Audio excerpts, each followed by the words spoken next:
저번 시간까지 이온결합을 하면서 원자단 이온까지 다 했잖아. 원자단 이온까지 했고 이온결합에 대한 것도 나중에 착심하겠지만 오늘은 공유결합을 했습니다.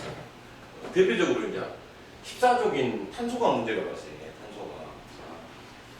그걸 하기 전에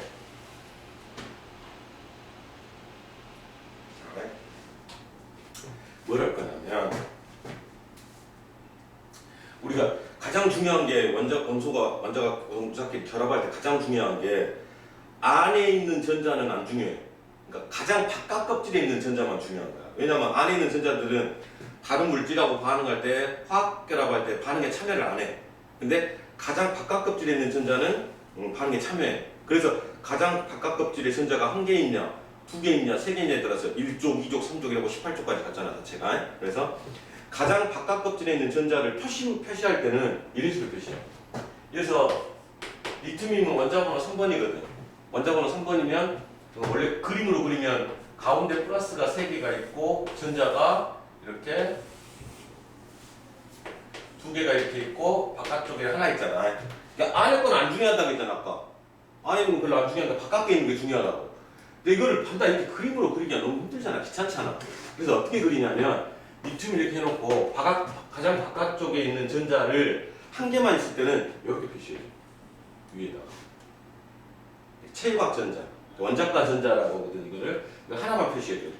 예를 들어서 플로린 같은 경우는 9번이거든, 9번. 원자번호 9번이니까 지금 2개에 7개가 있어야 되거든, 자체가.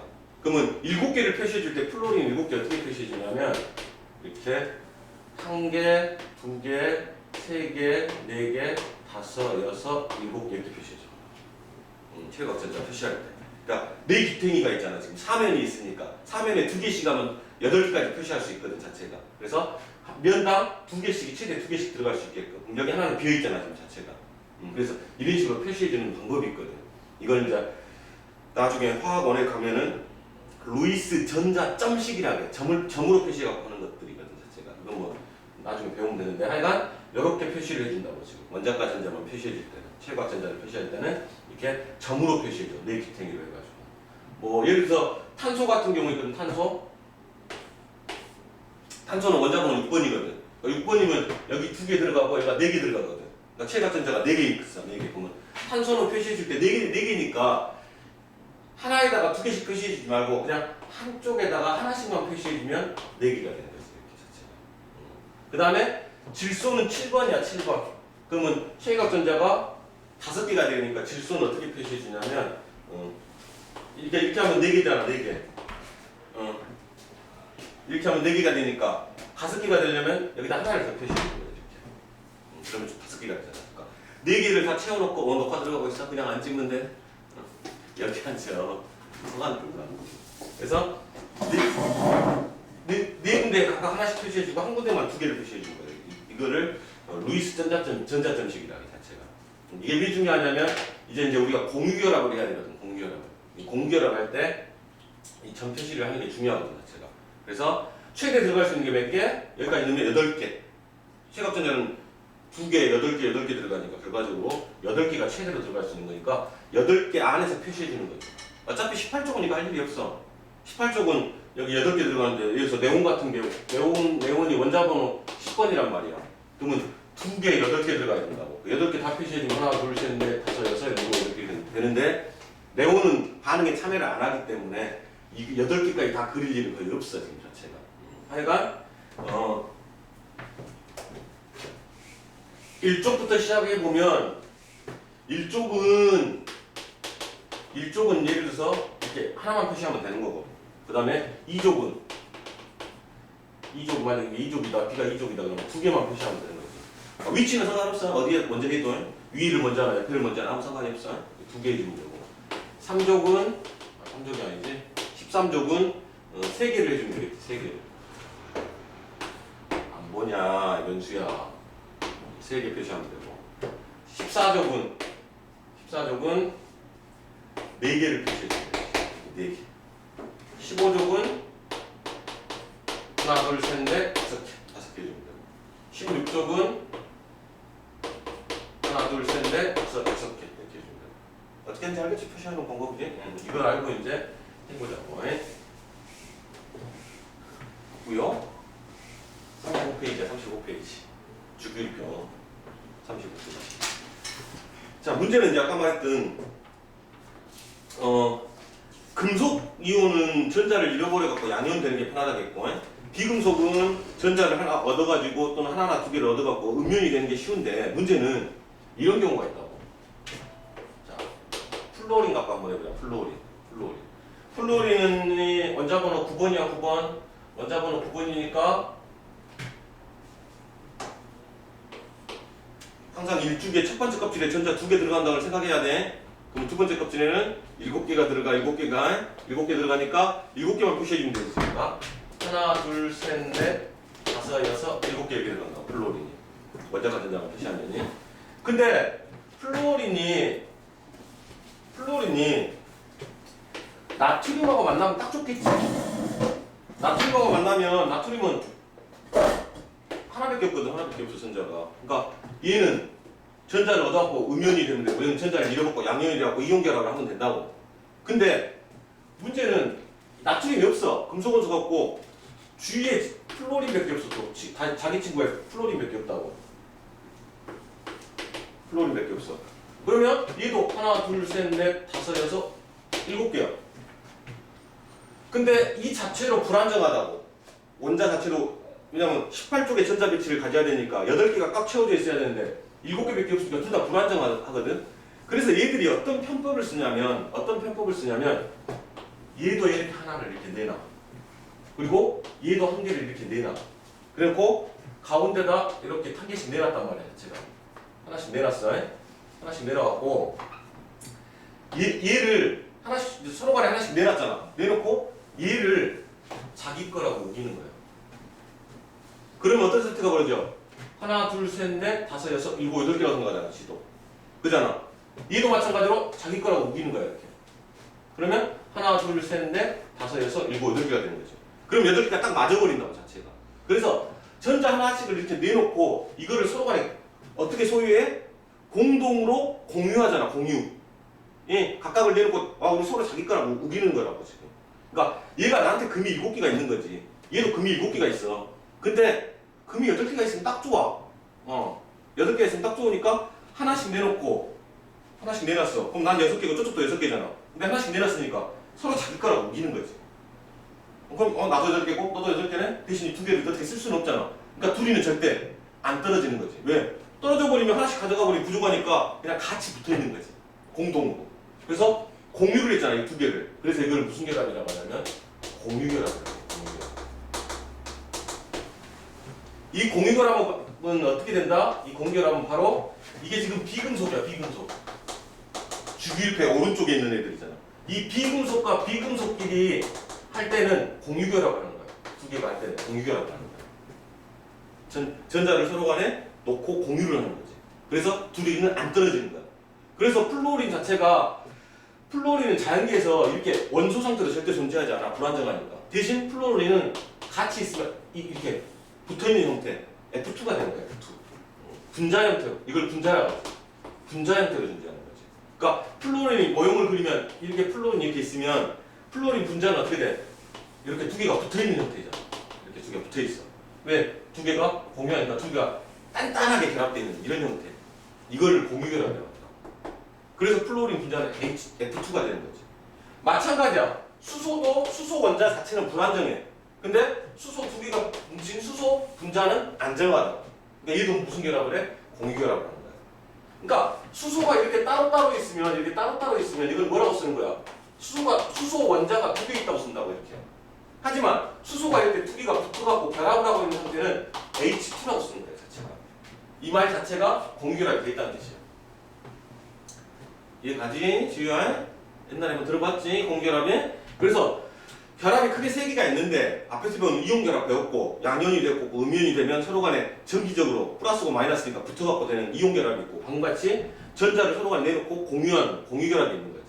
그 다음에 하나가 더 뭐요? 금속결합은 쉬워. 이제 금속결합은 고등학교 1학년 과정에서 안 배워. 고2 때도 그냥 화학에서 잠깐 나오고 말아. 근데 결합에서는 크게 보면 금속결합하고 공유결합하고 이온결합만 정확히 알면 웬만한 화학결합은 다 알아. 기본적으로. 그래서 이 두 가지만 알면 되는 거지. 근데 기본적으로 비금속과 비금속이 결합할 때는 이렇게 전자를 내놓고 공유결합이 되는 거고. 아까 말했던 금속과 비금속이 결합할 때는 얘는 양이온이 되고 얘는 음이온이 되니까 이런 결합은 이온 결합이라고 합니다. 차이점을 알겠냐? 자체가. 그래서 이 공유 결합하는 방법에 대해서 이제 좀 할 거야. 공유 결합하는 방법. 자,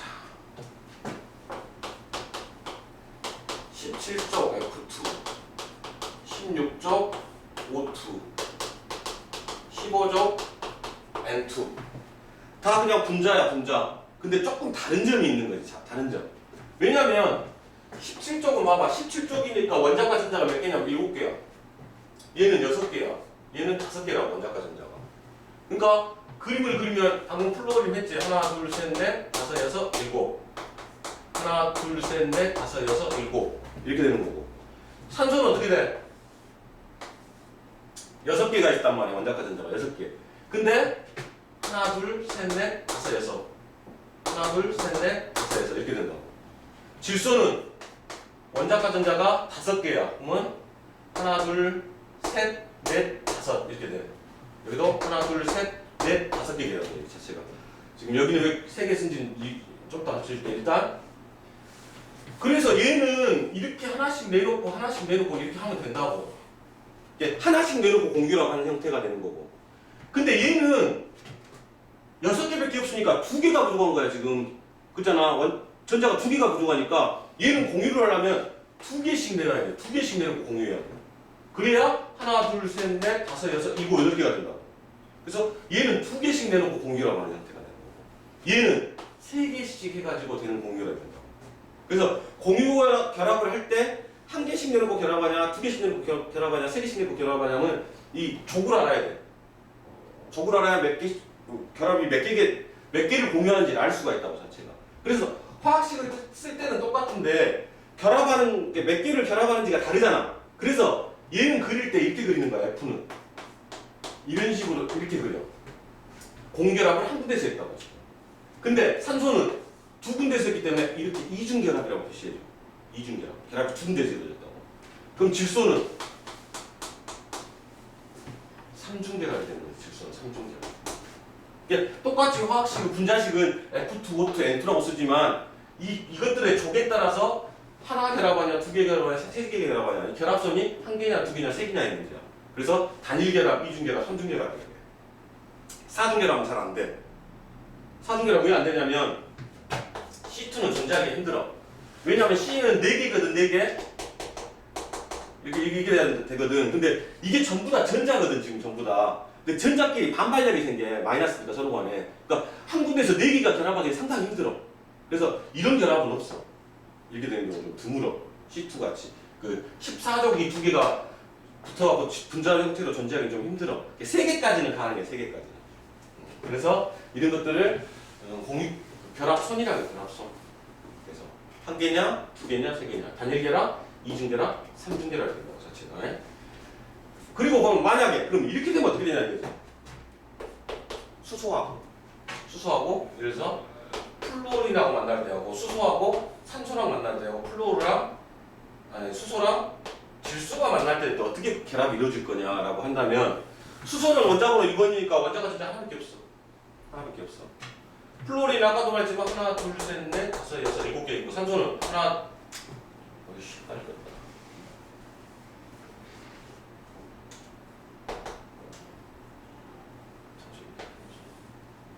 색깔을 상고해줄게. 하나, 둘, 셋, 넷, 다섯, 6개고 그 다음에 질소지. 질소는 몇 개 있어야 되지? 5개 있어야 되지. 하나, 둘, 셋, 넷, 5개 이렇게 있을 수 있다고 자체가. 그러면 얘랑 결합할 때는 수소는 일주기원소야. 일주기원소. 그러니까 일주기원소가 수소는 8개를 채워야 되는 게 아니라 2개만 채우면 되잖아. 일주기는 헬륨의 전자 배치니까 2개밖에 안 들어가. 그러니까 하나만 더 받으면 된다고. 하나만 더. 얘도 하나만 더 받으면 되잖아. 그러니까 서로가 하나씩만 받으면 되니까 HF는 그냥 단일결합 형태로 이렇게 결합하면 돼. 딱 맞아, 둘이가. 근데 산소는 몇 개가 필요해? 여기서도 결합해야 되고 여기서도 결합해야 돼. 근데 수소 여기는 하나밖에 없잖아. 그러니까 여기 결합할 수는 있는데 이쪽이 없잖아. 그러니까 수소가 몇 개 필요해? 2개 필요한 거야. 2개.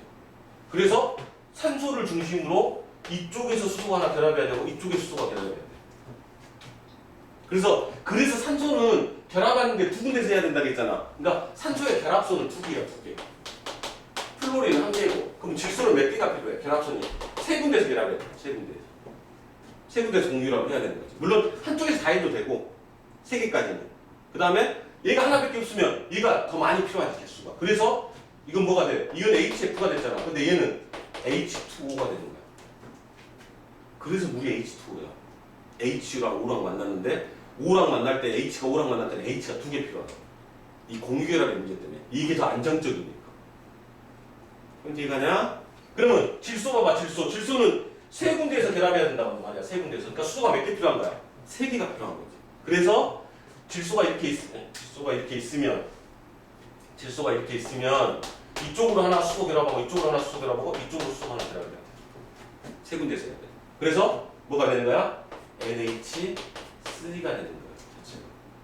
그래서 요거의 종류에 따라서 H가 앞에부터 뜨고 뒤에부터 뜨지. 이거 나중에 할게. 요거의 종류에 따라 수소가 붙은 개수가 달라지는 거야. 자체가. 그래서 17조각하고 붙을 때는 수소가 하나 필요하고 16조각하고 만날 때는 수소가 2개 필요하고 15조각하고 만날 때는 수소가 3개 필요한 거야. 그래서 왜 이런 건 없어요? 불안정하기 때문에 존재하지 않아, 얘네들은. 왜 이런 거 없어요? 불안정하다고, 이 자체가. 이런 건 왜 안 돼요? 안 되지, 당연히. 공유랑 자체가, 개수가 안 맞으니까, 자체가. 그래서 화학식이 막 이렇게 써지는 이유야, 이게. 이거 주기율표를 그래서 아까 20번까지 다녔고 조기 어디 있는지 보면 어떻게 공결합할지가 다 보이는 거야, 자체가. 그러면, 아, 그래서 물이 H2O. 이게 암모니아거든. 왜 암모니아는 NH3예요? 외워야 돼요. 이게 결합선이 N이 3개니까. 수소가 3개 붙어야 되거든. 그래서 암모니아야, 자체가. 조금 알려내서 해나? 조금 두 번째 함께 좀 이해가 가지? 암모니아. 그러면 탄소, 14족인 탄소는 어떻게 돼? 14족인 탄소는 결합선이 4개인 거야, 4개. 그러니까 결합선이 4개니까 수소랑 결합하면 바로 CH4가 되는 거거든. CH4. CH3가 아니라 CH4가 안정한 구조가 되는 거지. 이게 메테인. 이렇게 되는 거지. 결합선 개수가 몇 개냐 이런 거지. 그래서 결합선이 가장 많은 게 탄소야, 탄소. 4개가 최고야, 4개가. 이 다시 어디로 가버리면 13쪽으로 가버리면 어떻게 되냐면 13쪽으로 가버리면 그래서 알루미늄 갖고 하잖아요. 아이씨, 똑같은 걸로 같은 주기로 해야 되는데 그냥 붕소로 하자, 붕소로. 붕소는 3개거든. 그럼 3개니까 이렇게 돼, 3군데.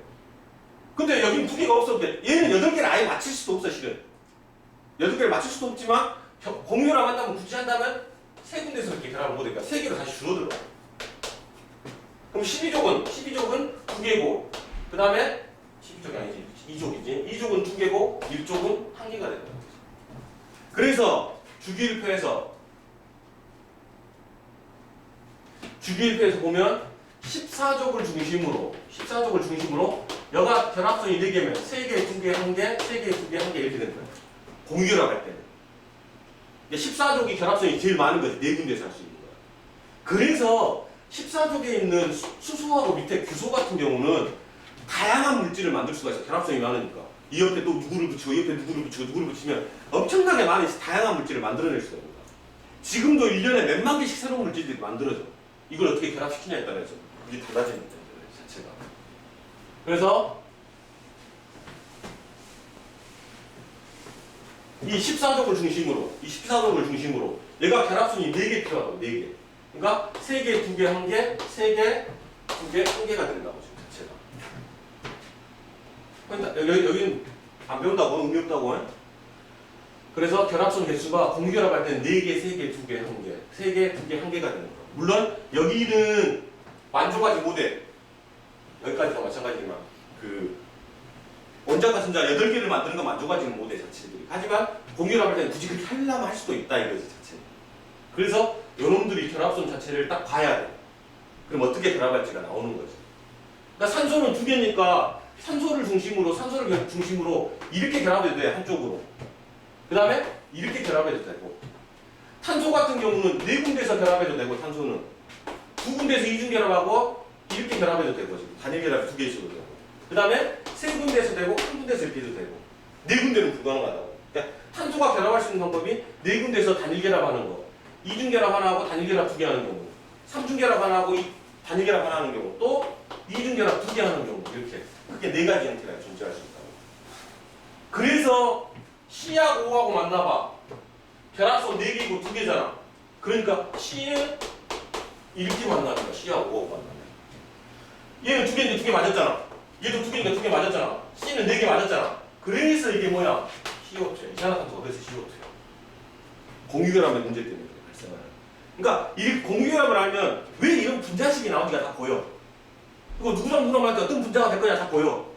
숫자가 딱 나와버리는 거지 자체가. 그러면 쉬워 좀 화학이. 지금 어려워. 처음 배운 거라 어려워. 자꾸 하다 보면 돼. 아, 이게 왜 NH3고 이게 왜 CO2고. 아, 그렇지 않은 것도 있어 분명히. 뭐 이런 것도 존재하긴 해. 일산화탄소도 CO도. 좀 특이하게 되는 거지. 약간 불안정하고 자체가. 얘들은 화학 반응을 또 잘 하게 되겠지 기본적으로. 그래서 이 결합할 때 일반적으로 비금속 결합할 때 이런 공유결합 형태. 그러니까 비금속끼리 결합할 때 여기 비금속하고 끼리 결합하는 거 뭐 이렇게 결합한다든지 또는 여기 있는 비금속 유일하게 하나 이쪽 있잖아. 이거 요거랑 여기 결합할 때는 공유결합이 되는 거지. 얘랑 이렇게 만날 때는 이온결합을 하기 때문에 공유랑은 좀 달라. 그리고 이온결합하고 공유결합이 애매한 경우가 또 있어. 이건 이온에서 된 결합이고 공유에서 된 결합. 이건 좀 복잡한 게 있어. 이건 화원에서 돼요. 그건 이제 몰라도 돼 자체가. 그래서 그런 형태를 알아야 돼. 공유결합에 대한 게는 그냥 전자를 내놓고 서로 간에 그거를 공유한다. 근데 몇 개를 내놓고 공유할 거냐 이 문제에서 17쪽은 한 개를 내놓고 결합하고 16쪽은 두 개 내놓고 결합하고 15쪽은 세 개, 14쪽은 네 개를 놓고 공유결합한다. 그래서 그걸 선생님 표현할 때 결합선이라고 표현한다. 원자과 전자 중에서 몇 개가 결합할 거냐 이런 문제라고 지금 자체가. 한 개, 두 개, 세 개. 얘들끼리 결합할 때 N2, O2, F2인데 단일 결합, 이중 결합, 삼중 결합 이렇게 되는 거고 자체가. 지들끼리 할 수도 있고 얘들이랑 수소랑 할 때도 많지. 특히나 이 수소랑 얘랑 할 때가 많다고. 그러면 HF, H2O, NH3, CH4 이런 식으로 된다. 마찬가지로 BH3야 세 개로 줄어들잖아. BH3, BH2, LIH 둘 다 하나씩밖에 없으니까 이렇게 됩니다. 숫자 붙는 이유야 이유. 공유결합이 수 이러면 이온결합 끝났고 공유결합 끝났어. 이 원소의 주기성이 코미디 같은 게 별거 없었고 몇 장 되지도 않는데 할 내용은 엄청 많아. 방금 공유결합 이온결합을 해야 돼. 왜냐면 뒷장에 보면은 이제 그게 나와. 이제 뒷장에 보면은 38페이지 막 9페이지 보면은 이제 원자의 구조 나오고 원자과 전자 나오고 에너지 준위 나오고 막 그거 나오는데 그거 이미 다 설명해버린 거야 지금 쌤이 하면서. 그리고 46, 7페이지로 가면 이제 나머지 원소 그 화학결합이 나온다고. 그잖아. 화학결합에서 막 이온결합 나와 있고 공유결합 나와 있잖아. 이걸 미리 다 설명을 다 해준 거예요 주결편에서. 그러니까 이 단어를 계속 먹는 게 아니라 뒤에 건 연결될 거 다 해버린 거야 쌤이 억지로 쑥. 그러니까 거의 한 단어는 다 끝날 정도로 다 해본 거예요 쌤이 이쪽을 하면서. 그래서 그 얘기가 나오니까 지금 어떻게 보면 1단원이 나머지는 이제 슬슬 보면서 하면 돼. 내용적으로. 그걸 이제 빼먹은 것만 하나씩 보자. 34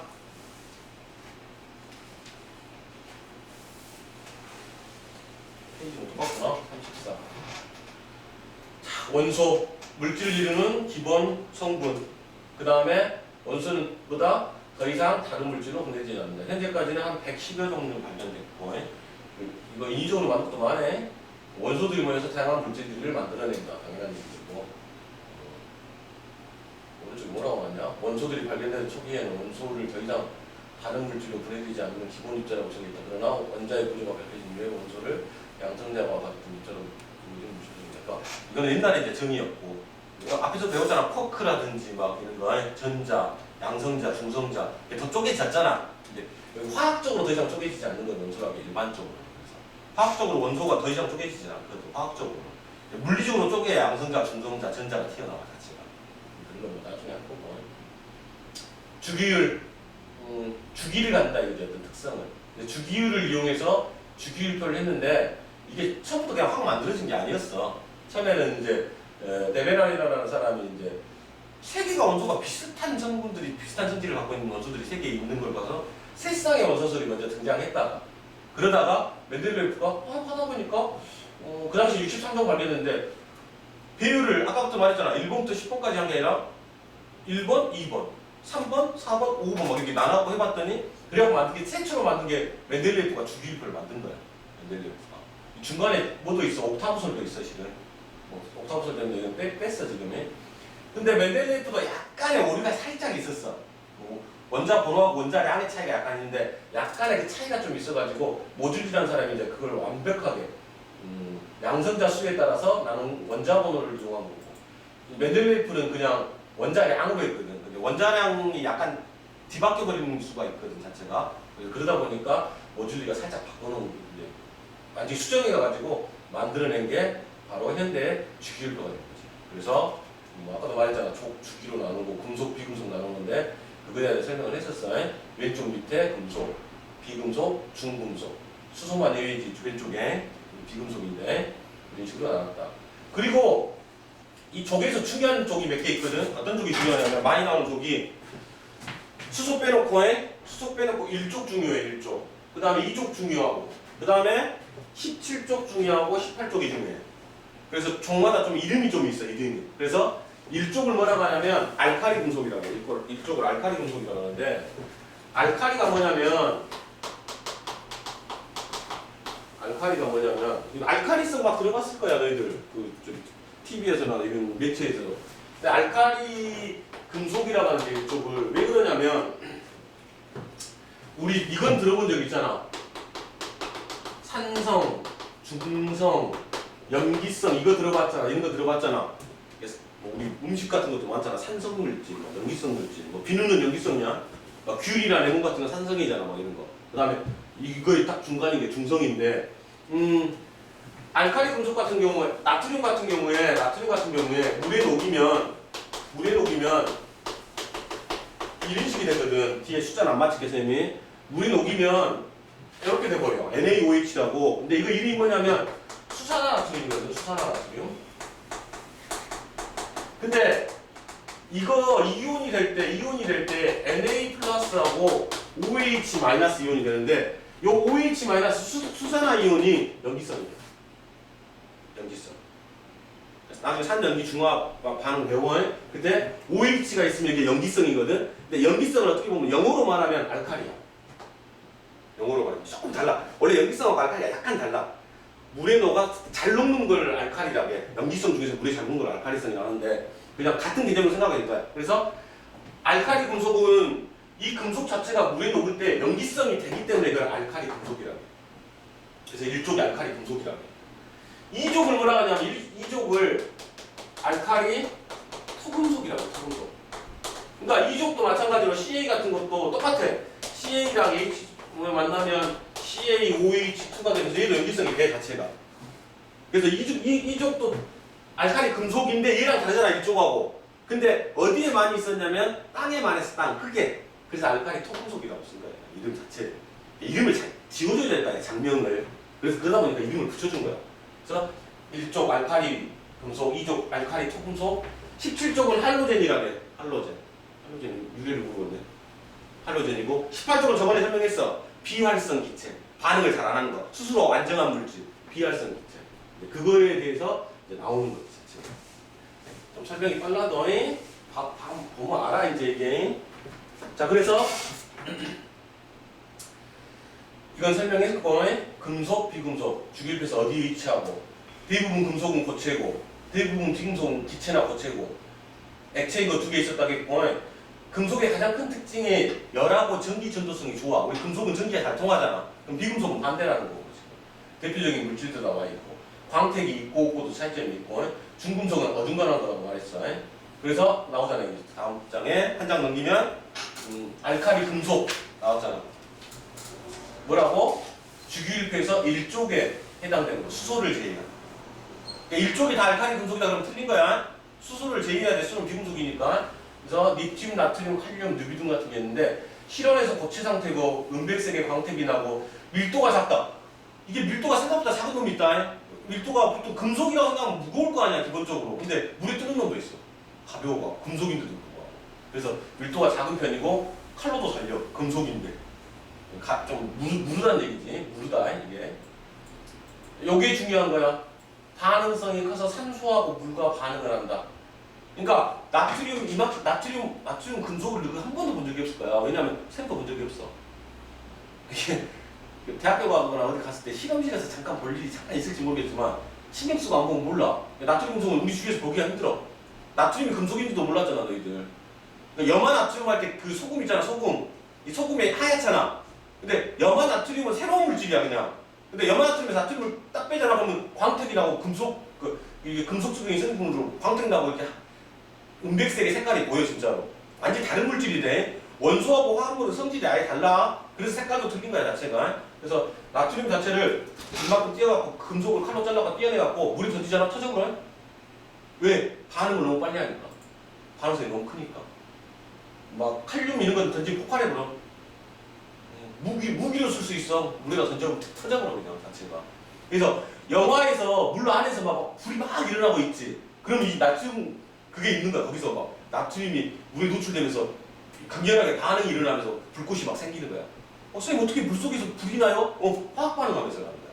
실제로 그 불이 나는 게 아니라 화학 반응이 일어나면서 열과 빛이 나니까 되는 거야 자체가. 이게 알칼리 금속의 특징이야. 그래서 이게 반응성이 커서 그런 거야. 반응성이 크니까 이렇게 격렬하게 반응하니까 되는 거고. 그 다음에 그때 아까 나올 때 수소기체 나오거든. 수소기체.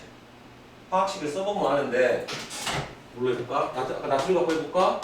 나트륨하고 물하고 만나면 연기성이 된다고 했잖아. 그러니까 NaOH가 돼야 되거든. 그럼 여기서 OH 빠져나갔으니까 H 하나밖에 안 남았잖아. 그럼 H는 하나만 나오면 안 돼. 수소기체 발생이 돼. 개수가 안 맞잖아. 개수가 안 맞아. 수소가 3개잖아. 합치면. 여기는 수소 2개밖에 없잖아. 그러면 여기를 짝수로 맞춰줘야 돼. 수소를. 그럼 짝수 맞추려면 여기 앞에다 있어야 돼. 그러면 4개, 4개, 2개, 4개가 되잖아. 수소가. 그러면 여기다 2개를 이렇게 하면 돼. 나트륨도 그러면 2가 붙어야 돼.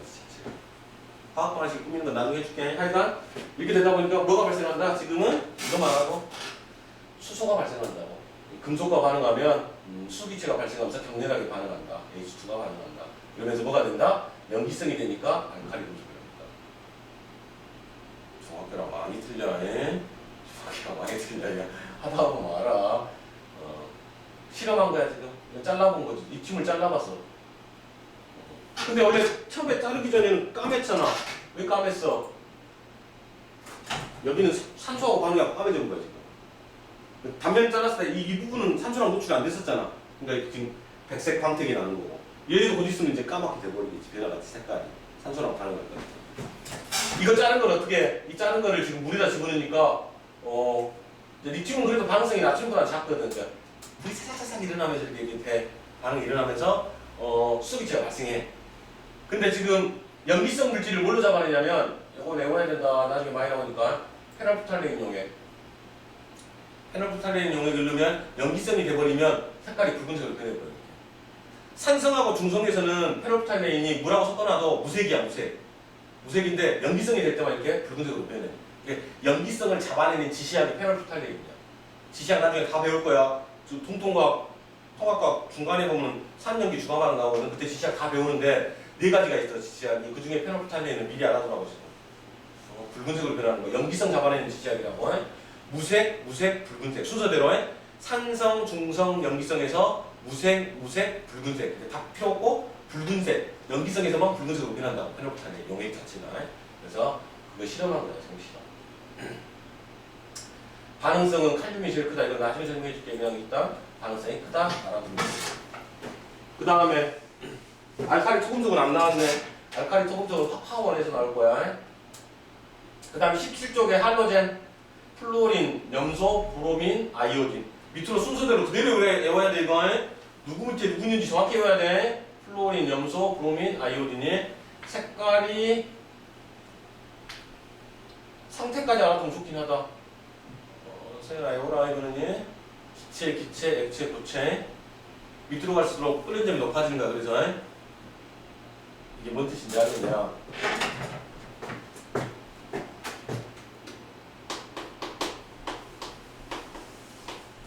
주기율도 실질적으로 이렇게 돼 있다고. 상태가 이게 순서가 이게 지금 뭐야? 기체고 이거는 기체고 이건 액체고 이건 고체잖아. 지금 이 상태는 뭐라겠어? 실온에서 물어본 거잖아. 실온에서. 실온이 몇 도? 20도. 20도에서 플로린이 기체로 있다. 무슨 뜻이냐? 자, 현재가 20도야. 20도. 현재가 20도야. 20도인데 기체로 존재했다는 얘기는 뭐야? 이미 끓어있다는 얘기잖아. 끓어있다는 얘기야. 끓어있다는 얘기는 플로린의 끓는 점은 20도보다 낮다는 얘기지. 이거 중학교 과정이야. 이거는 고등학교 과정 아니야. 우리 지금 공기 기체로 존재하는 물질들은 이미 끓어있는 거야. 왜 끓어있어? 걔들의 끓는 점이 아주 낮기 때문에. 뭐 여가 10도가 됐든 여가 20도가 됐든. 그러니까 봐봐. 어떤 물질에 의해 끓는 점이 마이너스 10도라고 생각해봐. 그러면 온도계 그려봐. 온도계. 여기가 0도야. 여기가 마이너스 10도야. 여기는 뭐 10도야. 이렇게 생각해봐. A라는 물질의 끓는 점이 마이너스 10도라는 얘기는 마이너스 10도만 넘어가 버리면 전부 뭐가 된다? 기체가 된다는 얘기잖아. 마이너스 10도 이하면 액체가 된다는 얘기고. 이 개념 알겠냐? 물은 뭐가 기준이야? 물은 100도가 기준이잖아. 100도가 넘으면 기체가 되고 100도보다 낮으면 액체가 되잖아. 그치? 그래서 상온에서 기체로 존재한다는 얘기는 실온 20도에서 얘는 이미 끓어있다는 얘기고, 그래서 끓는 점이 20도보다 훨씬 낮다는 얘기지 자체가. 그래서 플루온이 끓는 점이 낮은 거야. 플루온이. 반대로 아이오딘 봐봐. 아이오딘은 고체로 존재해. 20도에서 고체로 존재해요. 고체야 고체. 그러면 아직 녹지도 않았잖아. 녹지도 않았어.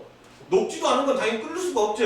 녹은 다음에 끓여야 되지. 그러니까 녹는 점이 먼저고 끓는 점이 더 위에 있어. 온도가. 그러니까 20도일 때 얘는 아예 녹지도 않았어. 그럼 끓는 점은 한참 높을 거 아니야.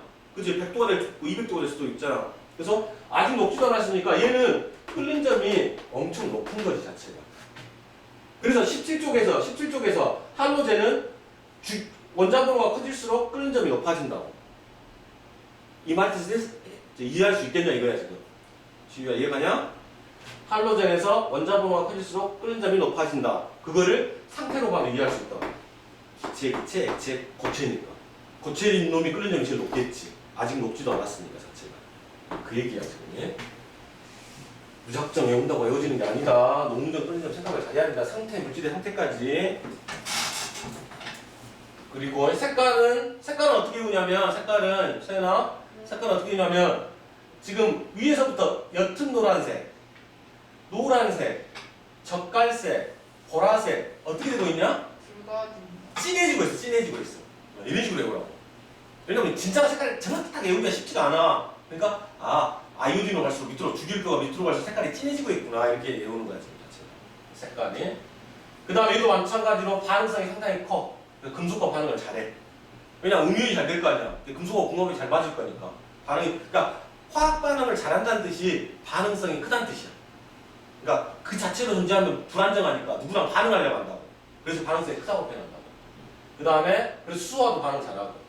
나트륨과 격렬하게 반응하여 빛과 열이 나면서 이렇게 되는 거지. 나트륨하고 염소하고 섞어놓잖아? 그럼 막 불꽃이 일어나면서 뭐가 돼? 소금이. 자연계에 소금 그렇게 만들어진 건 아니야. 근데 하여간 그렇게 따로따로 반응시키게 된다고. 그 다음에 할로젠이나 수소. 수소랑 결합하는 이 할로젠 이거는 강한 산성이야. 얘만 약산이고 얘 강산들이야. 산이 돼. 왜냐면 산의 정의가 나중에 배우겠지만 이온화 됐을 때 H 플러스 이온이 나오는 게 산이거든. 이게 산이야. 아까 연기가 뭐라 했어? 연기가 물에 녹아갖고 이온화 될 때 OH 마이너스가 된 게 연기거든.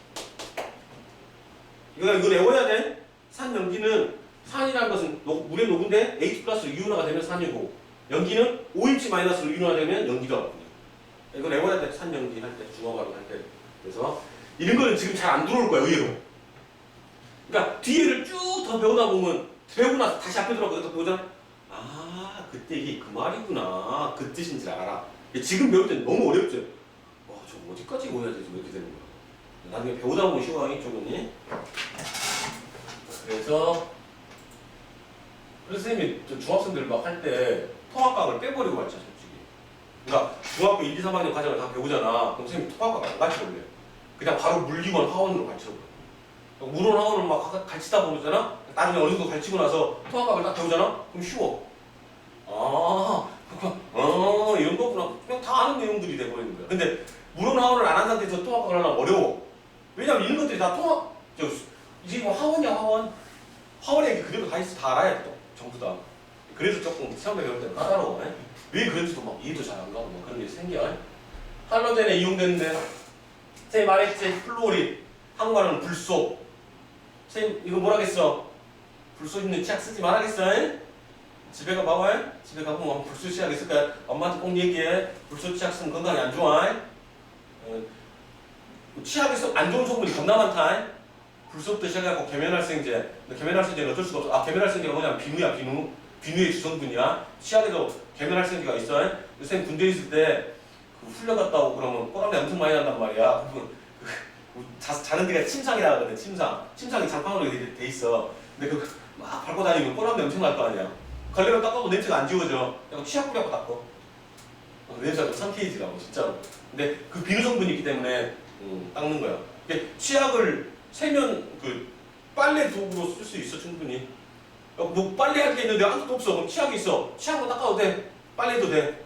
안에 계면활성제가 있기 때문에. 물론 다른 것도 있어. 미세한 돌가루도 있어. 왜? 플라그 제거해야 되니까. 치석 끼는 걸 제거해야 되니까 미세한 돌가루가 있어. 치약이 안 좋은 성분 겁나 많다. 그래서 요새 치약에 맨무, 뭐가 빠진 것들 있는 것들이 중요하다고. 근데 이 불소는 플로린 들어있는 거는 안 좋으니까 알아도 어린 치약에는 없어. 그래서 불소가. 어린 치약에 불소가 없다.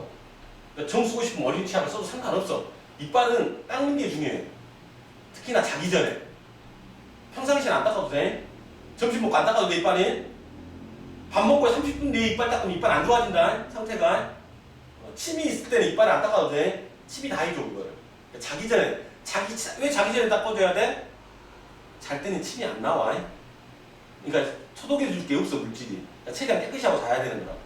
일어나서 굳이 안 닦아도 돼. 입냄새는 나겠지. 시간이 지나면 침이 나올 때부터 입냄새가 안 나. 그래서 점심 먹고 이빨 닦지 마. 건강에 안 좋으니까. 탄산 먹고 이빨 닦으면 이빨 그냥 아예 가버린다.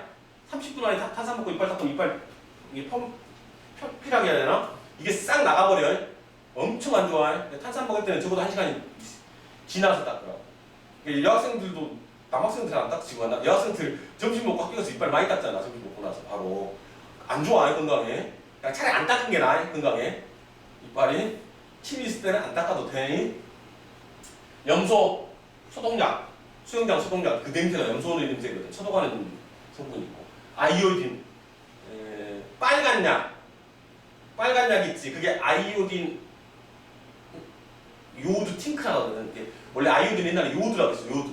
그러니까 요오드 팅크라고 하는데 그게 아이오딘이 들어있는데 이게 상처를 치료하는 소독제로 쓰여요. 산호제는 있는데 쓰인다 정도 알아두면 되고. 특히나 플로린 같은 것도 어디 쓰이냐면 프라이팬 그 코팅돼 있잖아. 지금 거기 까맣게 그게 테프론 코팅이거든. 그 테프론의 주성분이 플로린이야. 그래서 후라이팬 후라이 막 넘길 때 있잖아. 숟가락 사용하면 안 된다고 해. 그래서 쇠 같은 걸로 넘기면 안 되는 게 왜냐면 그 쇠로 그 테프론을 긁어버리면 플로린이 튀어나온다고. 거기서 벗겨져 버리니까. 그럼 그걸 먹게 되면 이거 독이야, 독. 불소가 우리 몸에 들어가면 독이야. 그래서 테프론 코팅 돼 있는 걸 닦을 때도 그 철 같은 걸로 절대 이렇게 뒤집거나 하면 안 돼. 그래서 플라스틱으로 이렇게 뒤집잖아.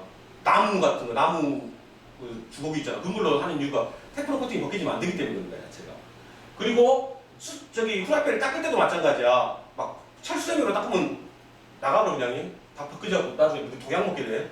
그러니까 후라이팬도 진짜 좋은 후라이팬은 뭐냐면 그냥 철로만 되게 좋아. 철로만 되면 좋긴 한데 짜증나지. 왜? 달라붙어. 이 달라붙는 것 때문에 우리가 후라이팬을 테프론 코팅 쓰는 거였어. 그러니까 테프론 코팅 잘 된 걸 봐봐. 특히나 테팔 같은 거. 이거는 그냥 굴러다니잖아. 후라이가 위에서 그냥 부드럽게. 기름 조금만 해도. 예, 달라붙지 않으려고 테프론을 해놨는데 그 테프론이 나와버리면 미세하게 조금씩 나와시는 건강에 좀 안 좋아. 철 프라이팬에 쓰면 좋긴 좋아. 철은 철 성분이 나오긴 해. 근데 철이 이온으로 나오거든. 이온 상태로 나온 철은 우리 몸에 좋아 건강에. 그래서 철 프라이팬이 좋아 건강에 자체가. 원래 플로린이 건강 안 좋은 건데 지시약 설명했고.